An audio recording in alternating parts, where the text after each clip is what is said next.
Lico.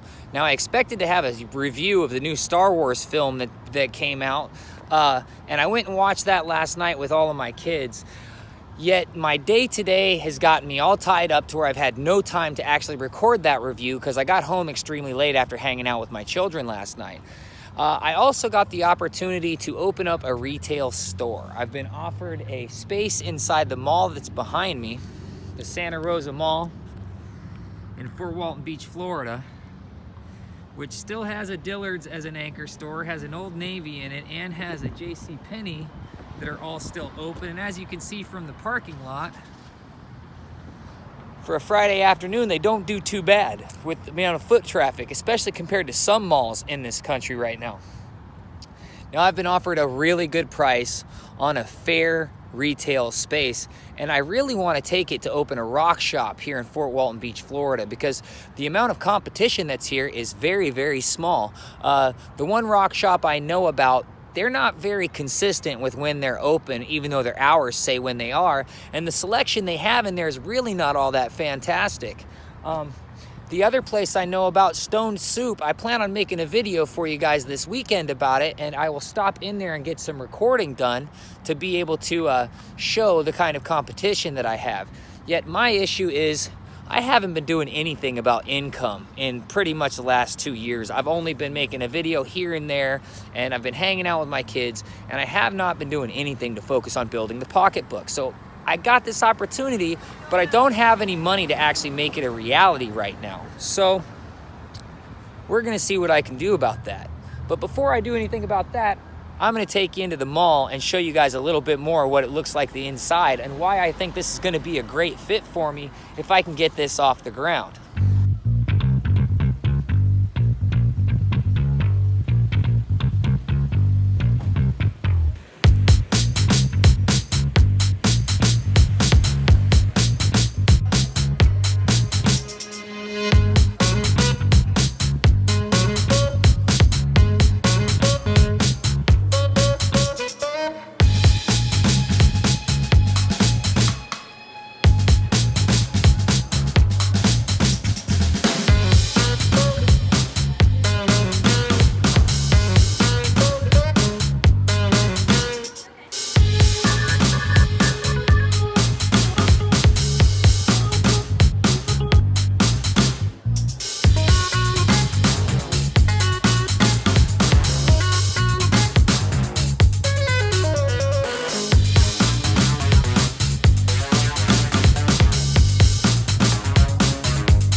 place that I've been offered. I don't want to ruin my opportunities, but I will tell you that in general, it is in this general vicinity. It's right around the area of the food court and the Spencer's and the Hot Topic, and the area that tends to have the most traffic by young people, which that's definitely good for the area of sales that I want to do, which is obviously rocks, gemstones, and minerals. Also treasure bags. I think one of the best ideas for me to be doing is offer people the real opportunity to pull real treasures out of a bag, like Oregon Sunstones or Montana Sapphires. So this is what I'd like to be doing, especially since all of the applications I've put in for work recently have not gotten any callbacks. Now that was a little taste of the way that mall is. A couple of years ago, it definitely seemed like a mall that was on its last legs and was on its way out. Today, it doesn't look like that. They have done a few things that have brought some of the locals in, and the people that live in the area are going to the mall more than they used to. There are people that walk around the malls and that mall in the mornings. There are more stores that have opened up, and they have 4 more stores coming in, and I believe they have a 3rd anchor store that's going to be coming into that mall.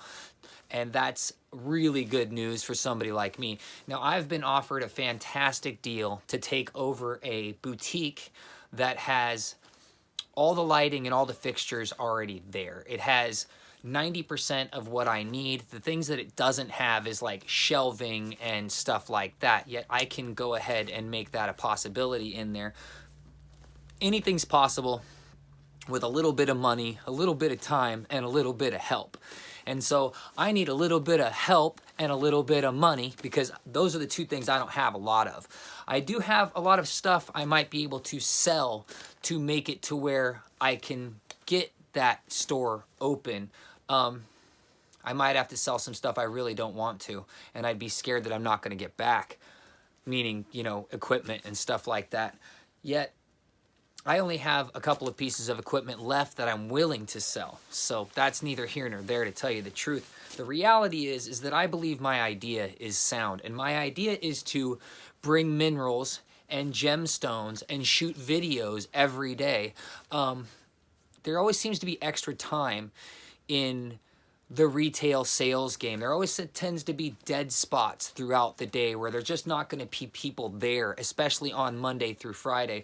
And so that gives me the ability to record some while I'm in the store and do some research and find some places for other people to dig and make videos about gems and minerals and rocks and stick to the formatting that this channel really got off the ground with.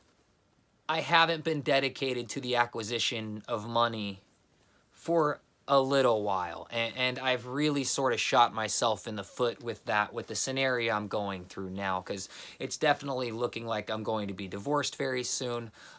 This is not a sad thing. This should be a happy thing for both me and my wife, to tell you the truth. We treat each other like crap, and we don't seem to have the ability to treat each other good, and that's just a simple fact. Once again, I don't want it to be a blame game on anybody. It's nobody else's business but ours.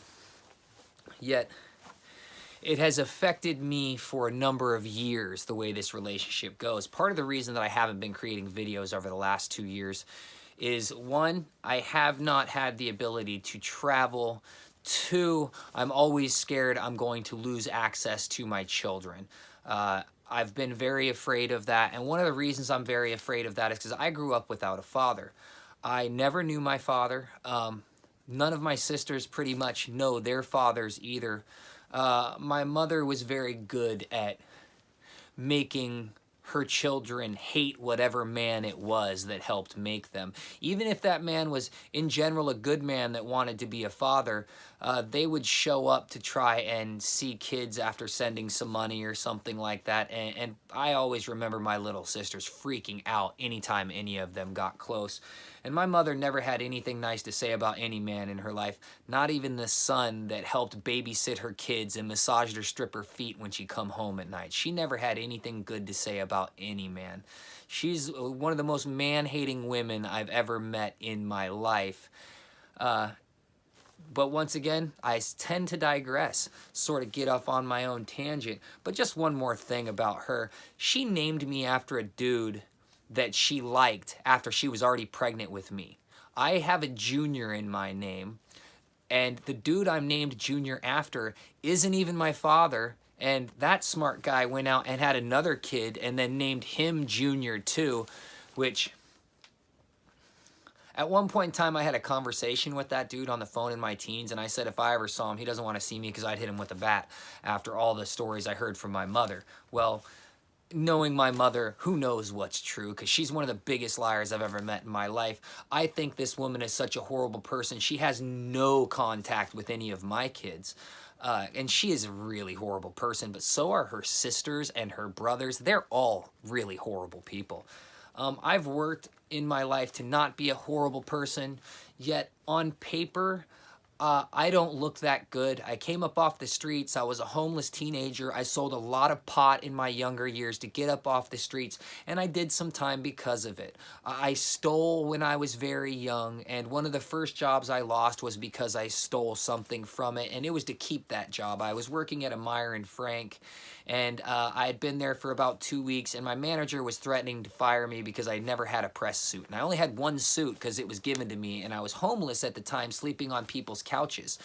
And this manager was on me about pressing that suit, and my dumb ass decided to steal an iron from my place of work instead of finding a thrift store or begging it off of somebody, which would have been a better idea than what I did.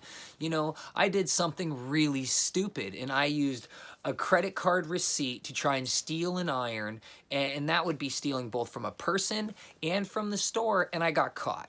And they definitely beat it into my head that I'd probably never be able to get another job like that, and I was very young.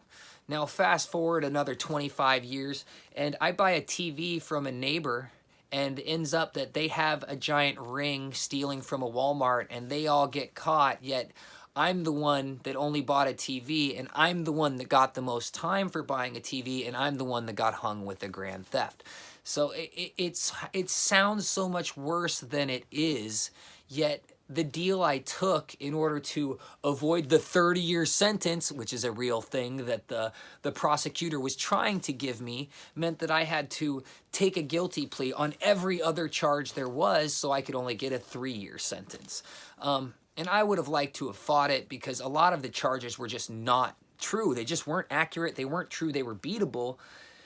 Yet when you have children and you have a prosecutor that's high on the hog about putting you in prison for the rest of your life, this is how the justice system wins in the United States. They scare you so bad with an amount of time and with how horrible the jail system is in this country. Before you ever even make it to prison, before you're ever convicted, there are county jails where you can easily be killed in this country. And most of them are disgusting, and they feed you the worst kind of food that messes your insides up. And I can't say enough negative things about the places.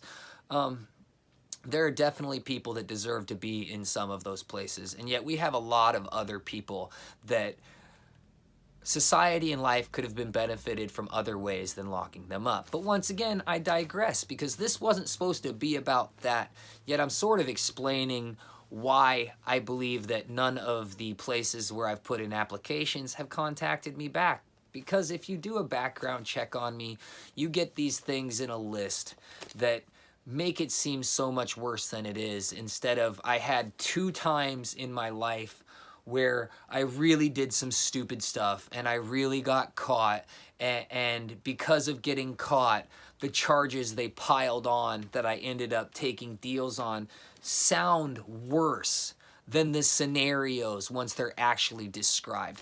And at this time in my life, I'm not much of one for being a liar. I'm not much of one to shade the truth to get you on my side. I would rather look at you and be honest and tell you exactly what happened from my perspective and my point of view, instead of trying to make it seem like I'm not at fault. Because a lot of situations, the majority of situations that I put myself, let me rephrase that. The majority of situations that have gotten me in any sort of trouble, even if it wasn't necessarily something I agreed with I was being charged with, at some point I made a decision that put me on that path. And I've started to look at my life a lot like that, that it was one decision that led me to another that put me in this scenario. And for me, it's not placing the blame on anybody else, but the person making the decision that's on the path. And it was hard for me to get to become that person. Yet today, I'm a better person. I am a man of conviction. I have morals and I have standards. And I try to pass those on to my children because I am super, super lucky with the type of children that I have. I have amazing kids that do very good at their scholastics and have artistic hobbies that they might be amazing at, although I already think they're amazing, but they might be world-class amazing at them in not too long. They show a super amounts of promise that I'm just always impressed with my kids. And it's gotten to be to where when I look at the rest of my life, I see failure after failure after failure, mistake after mistake after mistake, bad decision after bad decision after bad decision. Yet when I look at my kids and I look at the rest of my family and I look at their kids and I look at how bad my aunts and uncles are and the type of crap my grandparents allowed to happen to my sister and the horrible abuser that my mother is, I'm doing pretty good. I really am. It doesn't sound like that on paper, yet if you were to see these other people and see the scenarios that I came out of, and then you were to look at my kids, and if you judge my life off of how my kids are doing and what they're going to be and how they're going to treat the world and how they're going to interact with it, I'm winning. I really am. I'm winning. Even though I'm a broke loser dude with only a YouTube channel, because this is one of my biggest successes too, if you can believe it. Woohoo! We're almost at 12,000 subscribers, and I haven't put in the work I should recently, and I'm trying to change that. I really am winning in life compared to a lot of other people. With my background, it wouldn't be surprising if I was dead right now or a junkie on the streets, yet I have just avoided all of that kind of garbage. Not all of it, but I've avoided the garbage that's made me dead or would have made me a drug addict, because I've been the type of person to blame myself enough for the things that happen that I can't let myself sink into a pit of despair, and where the only way I fix that pit of despair is by burying it inside of other drugs. Now, I've been that kind of person in younger years, and I have been the kind of person to bury my relationship pain in alcohol, which it seemed to help for a little while, and then it only made it worse. And then, you know, smoke marijuana for a number of years, which I completely and totally agree with anybody that does that at the same time.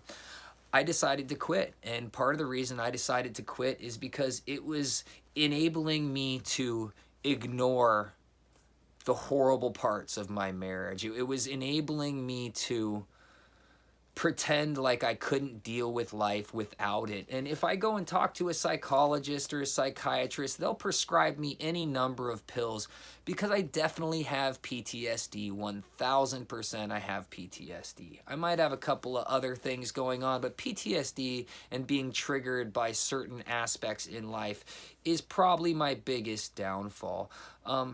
Also, I have night terrors. I've had them ever since I was a kid, ever since I suffered the worst kind of abuse and well, some of the worst kinds of abuse, because there are some pretty nasty people in this world that will abuse children in really, really disgusting ways. And thankfully, I was never sexually abused. My sister was, other people in my family have been, yet I was never sexually abused. This video was not supposed to be just about my issues, yet I started to explain myself a bit, and I want you guys to know more about me in the kind of person I've become, as opposed to the kind of person I was raised to be. So I'm probably going to have at least a video a week on my past. I plan on writing a book, yet my grammar and my spelling and my ability to write is not very good. I was never good at school. I've always imagined that I need to get with a real author, and then me and him need to work together to tell my story. Yet anytime I look into any of that stuff, it's all about the money, and I've never written a letter to anybody to try and convince them to be my partner instead of it being all about the money. I think I'm reaching out to you, to my viewers.